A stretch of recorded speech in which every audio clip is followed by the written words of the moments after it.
মানুষ তার ক্যাপাবিলিটি সে নিজে ডিফাইন করে। তোমার ক্যাপাবিলিটি কতটুকু, তুমি কতটুকু পড়তে পারবা, তুমি কতটুকু যাইতে পারবা, তুমি কতটুকু চেষ্টা করতে পারবা, এইটা তোমার মধ্যে আছে। তুমি নিজেকে যদি বলো আমার পক্ষে সম্ভব না, আমার পক্ষে এত দূর পড়া সম্ভব না, তাহলে তুমি কখনোই পারবা না। নিজের ক্যাপাবিলিটিকে নিজে ডিফাইন করো। তুমি ছোটবেলা থেকে বলে আসছো আমার পক্ষে এত পড়া সম্ভব না, আমি ওদের মতো ট্যালেন্ট না, আমি জীবনে কোনোদিন ফার্স্ট বয় হইতে পারি নাই, আমি জীবনে কোনোদিন টপ 10 এর মধ্যে যেতে পারি নাই, আমার পক্ষে 8 ঘন্টা পড়া সম্ভব না, আমার পক্ষে মেডিকেল চান্স পাওয়া সম্ভব না। কে বলতেছে কথাগুলা? কথাগুলা কি উপর থেকে আসমান থেকে টপকাইকে কথাগুলা বলতেছে বাবা? না, তুমি নিজে বলতেছো। তুমি নিজেকে নিজে বলতেছো।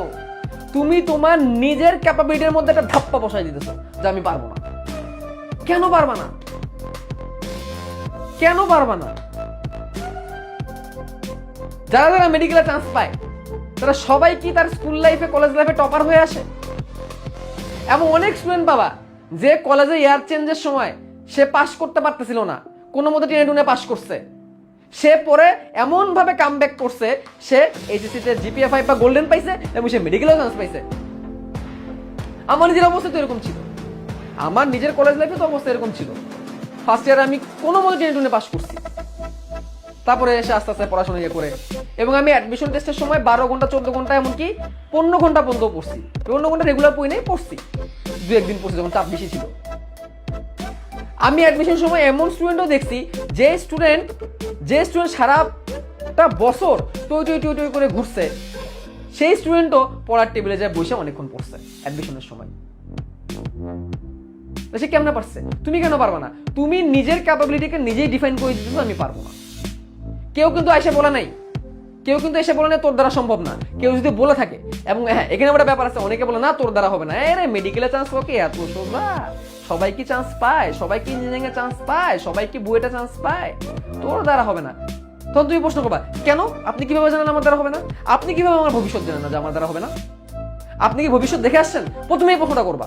কেউ যদি তোমাকে এসে বলে যে তোর দ্বারা মেডিকেল হবে না, তোর এই পরিশ্রম দ্বারা মেডিকেল হবে না, ঠিক আছে, তখন প্রশ্ন করবা হ্যাঁ আপনি যে কথাটা বলছেন যে আমার এই পরিশ্রম দ্বারা মেডিকেল হবে না, আপনি একটু এক্সপ্লেন করেন আমার পরিশ্রমের মধ্যে ঘাটতি কোন জায়গায়। বাট আপনি এইভাবে বলতে পারেন না যে আমি মেডিকেলে পাবো না, কারণ আমি চাইলে আমার পরিশ্রম বাড়াইতে পারি, আমার নিজের পরিশ্রম বাড়ানোর ক্ষমতা আছে। আপনি এটা আমাকে বুঝান যে আপনি কেন মনে করতেছেন যে আমি পরিশ্রম করতেছি না এবং আমার দ্বারা সম্ভব না। আমার দ্বারা সম্ভব। নিজের ডেফিনিশন নিজে ক্রিয়েট করো, নিজের ক্যাপাবিলিটি, নিজের ক্যাপাসিটি ডেফিনিশন তুমি নিজে ক্রিয়েট করো। তুমি আজকে লক্ষ্য নাও, তুমি আজকে ঠিক করো যে তুমি এখন থেকে প্রতিদিন 10 ঘন্টা পড়বা, তোমার দ্বারা সম্ভব। তুমি জাস্ট ঠিক করো তুমি পড়বা, তোমার দ্বারা সম্ভব। হ্যাঁ এখানে মনে রাখতে হবে একটা কথা, মনে রাখতে হবে একদিনে তুমি যদি চিন্তা করো, তুমি যদি আজকে পড়তে বসে চিন্তা করো যে কালকে আমি 10 ঘন্টা পরে একদম ফাটাই দিব, সম্ভব না। তোমার আজকে ডেইলি এক্সামে মার্ক আসতেছে 50 আউট অফ 100, তুমি আজকে 10 ঘন্টা পড়া কালকের পরীক্ষায় তুমি 90 আউট অফ 100 পাই যাবে, এটা চিন্তা করো না। তোমাকে ধাপে ধাপে ধাপে ধাপে ইনক্রিজ করতে হবে। আজকে 50 পাইছিলা, কালকের পরীক্ষা তুমি 60 পাবা, তারপর পরীক্ষায় 65, তারপর এটা 67, তারপর এটা 70, তারপর এটা 72, 73, 74, 80, 81, 82 করতে করতে তুমি 90 যেতে পারবা। হ্যাঁ একদিন ধুমায়া পইরাও কেউ ছিল 90 তুলতে পারে, বাট সেটা কনসিস্টেন্ট হয় না, ধরে রাখাটা মুশকিল। ধাপে ধাপে ধাপে ধাপে ধাপে ধাপে বাড়াইতে হবে, একদিনে পারা যাবে না, বাট চেষ্টা করলে সম্ভব। তুমি আজকে 10 ঘন্টা পড়ে দেখো ভাই, এটা একটু কঠিন প্রসেস, এটা অনেক কঠিন প্রসেস, একদিনে এটার আউটকামটা পাওয়া যায় না, এর জন্য আমরা কন্টিনিউ করতে পারি না। তুমি প্রত্যেকদিন কনসিস্টেন্টলি পড়াকে বাড়ায় যাও, দেখবা তোমার মার্কও কনসিস্টেন্টলি বাড়তেছে। তো আজকে তুমি শুরু করলা, তোমার কনসিস্টেন্টলি প্রোগ্রেস করে গেলে তোমার নাম্বার ডেইলি এক্সামের নাম্বার 90 আউট অফ 100 আসতে সময় লাগবে 1 মাস, বা ধরো 21 দিন, বা ধরো 20 দিন। তাহলে আজকে থেকে 20 দিন পরে যে তোমার নাম্বারটা পারফেক্ট জায়গায় আসবে। কোনো কিছু 21 দিন চেষ্টা করলে যথেষ্ট হয়ে যায়। তাহলে তুমি 21 দিন পরে একটা ভালো জিনিস পাইতে যাচ্ছ, সেটা তুমি আজকে পাবা না, 21 দিন পরে পাবা, বা 20 দিন পরে পাবা, বা 30 দিন পরে পাবা। সে পর্যন্ত তোমাকে যাইতে হবে। আর তুমি যে আজকে এবং কালকে দেখে তুমি যদি থামাই দাও, তাহলে কি হলো? 21তম দিনে তোমার জন্য একটা পুরস্কার ছিল, সেটা তুমি দিতে পারলা না, সেটা তুমি অ্যাকসেপ্ট করতে পারলা না।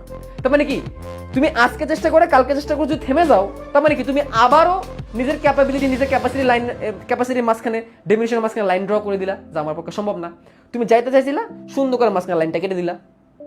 তুমি আজকে থেকে 21 দিন পরে একটা ডেস্টিনেশন তৈরি করলা, একদিন আগে 2 দিন আগে 3 দিন মাঝখানে লাইনটা কেটে ফেললা, এটা কি হইলো? সেই তো তুমি ঠিক করে নিলা যে আমার পক্ষে ওই পর্যন্ত যাওয়া সম্ভব না। তুমি কি জানো তোমার পক্ষে যাওয়া সম্ভব না? তুমি কি চেষ্টা করে দেখছো তোমার পক্ষে যাওয়া সম্ভব না? চেষ্টা করে দেখো, তারপর তুমি বলো। তুমি চেষ্টা না করে যদি তুমি মাঝখানে থামাই দাও, তার মানে কি তুমি তোমার নিজের ক্যাপাবিলিটি, নিজের ক্যাপাসিটির ডেফিনিশন তুমি নিজেই টানতেছো। দোষ তোমার, নিজের দোষ না রাখো না, সর্বোচ্চ চেষ্টা করো। মহান আল্লাহ তাআলা বলছেন চেষ্টা করো, দেওয়ার মালিক আমি। সুতরাং তোমাকে চেষ্টা করতে হবে যাতে করে অ্যাডমিশন শেষ হওয়ার পরে এই কথা বলতে না হয়, ইস আরেকটু যদি পড়তাম তাহলে হয়তো বা পারতাম। বরং চান্স পাও আর না পাও, অ্যাডমিশন টেস্টটা দিয়ে এসে বলবা আমি আমার সর্বোচ্চ চেষ্টা করছিলাম এবং আমি আমার সর্বোচ্চ চেষ্টা করে সেইভাবেই পরীক্ষা দিয়ে আসি, বাকি আল্লাহ তাআলা তোমার হাতে তুলে দিলাম, তুমি যেটা ভালো মনে করো সেটা করো। এইটা হচ্ছে সেলফ স্যাটিসফ্যাকশন। এই স্যাটিসফ্যাকশনের জন্য এখন চেষ্টা করতে হবে। আবারও বলতেছি, মানুষ তার নিজের ক্যাপাসিটি, নিজের ক্যাপাবিলিটি ডেফিনিশন সে নিজে তৈরি করে। সুতরাং তুমি তোমার ডেফিনিশন নিজে তৈরি করো।